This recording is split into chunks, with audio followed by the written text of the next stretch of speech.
कोण येईल, काय उलट पालट सांगेल.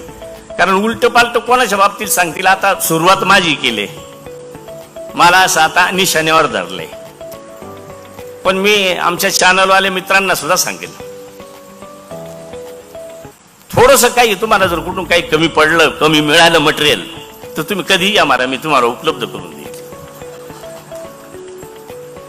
एक दिवस लोकसभेच्या इलेक्शनच्या वेळेला तुम्ही ऐकलं असेल, मी जीव तोडून आपला अजित दादा महायुती महायुती. आता इथून असं आम्ही चाललोय, तिथं मंदिरात पूजा होती आणि जवळ राहिलो म्हण नमस्कार नमस्कार, फोटो काढून घेतला एखाद्याने, लगेच व्हायरल केला. पवार साहेबांच्या गटात झिरवाळांचं पलायन झालं रे बाबा. मला त्या दिवसापासून वाटायला लागलं झाला चांगला केल्यावर तर नाव कोणी घेत नाही, कारण एकदम चांगला आपल्याजवळ होत नाही. पण असा काही केला तर नाव येत आहे पाऊवर करून. आता 5-6 दिवस झिरवाळ साहेबांचा मुलगा पवार साहेबांच्या गटात. अरे तो आता दादांनी दिलेल्या फ्लॅट मध्ये मुंबईला 4 दिवसापासून मुक्कामी आहे. चाललंय त्याचं 25, 15, 30, 54 टक्कर बाप्पा. अरे तो माझा आहे ना.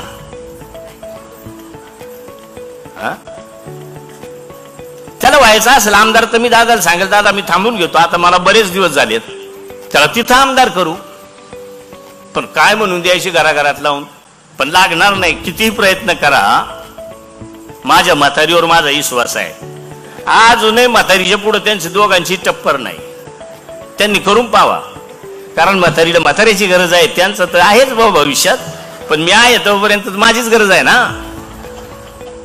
त्याच्यामुळे तुम्ही चिंता करू नका. अशाच पद्धतीनं जे तुमच्या शेतात राबणारे आमच्यासारखे आहेत, दादासारखे आहेत.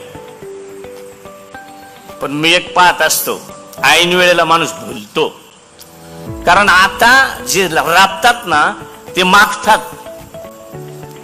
बांडा असेल तर लालही दिसत नाही आणि काळाही दिसत नाही, फार गाळानी माखून राहतात ते बैल.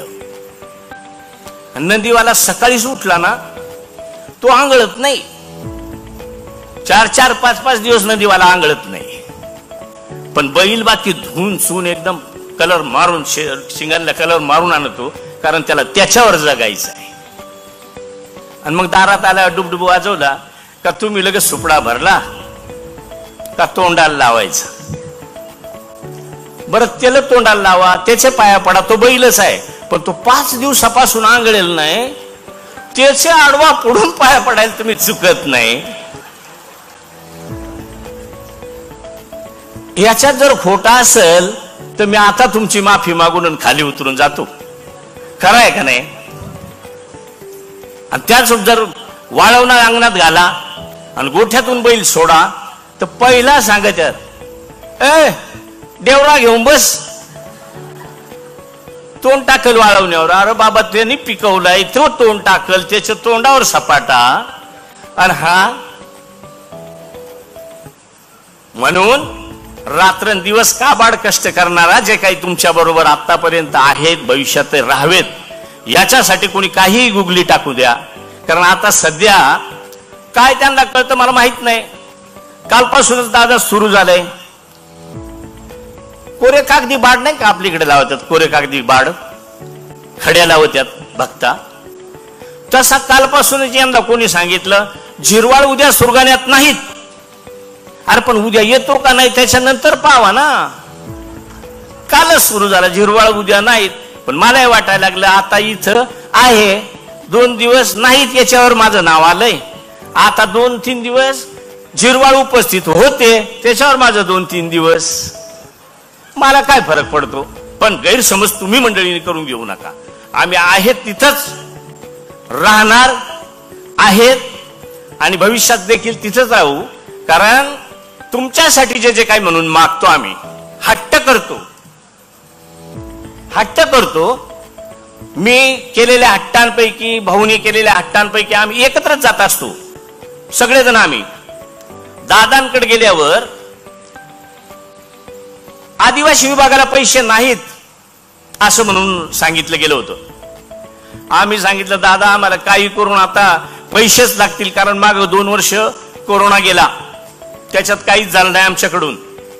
आम्हाला आता लोकांचं जनतेचं देणं आहे, द्यावं लागणार आहे कामाच्या रूपानं, तर तुम्हाला सांगितलं पाहिजे धूम साहेब 54 वेळा आपल्या आदिवासी विभागाचं बजेट 54 वर्षापासून होतोय, 54 वर्षापासून. आपलं वय सुद्धा नाही तेवढं. 54 वर्षात 3 वेळा जास्त बजेट 9.35% वर बजेट मिळालंय आणि 51 वेळा मायनस मिळालं, 51 वेळा कमी मिळालं. पहिल्यांदा असं आहे का तुमच्या 9.35च्या वर गेलो, आपण त्याच्यावर गेलोय, ही पहिली वेळ आहे. ते वर जाण्याचं कारण फक्त आदरणीय दादा, त्याच्यातून हे आपण सगळं करू शकलो. अन्यथा दुसरे पैसे नाहीत. आपल्या पैशाला कुठं खोचा नाही ना, कारण दुसऱ्याला कोणावर खर्चही करता येत नाही.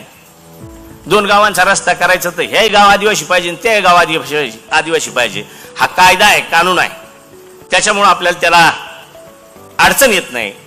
आणि म्हणून साठी मी आपल्याला विनंती करतो, त्याचप्रमाणे खूप सारं द्यायचं काम दादांनी केलं.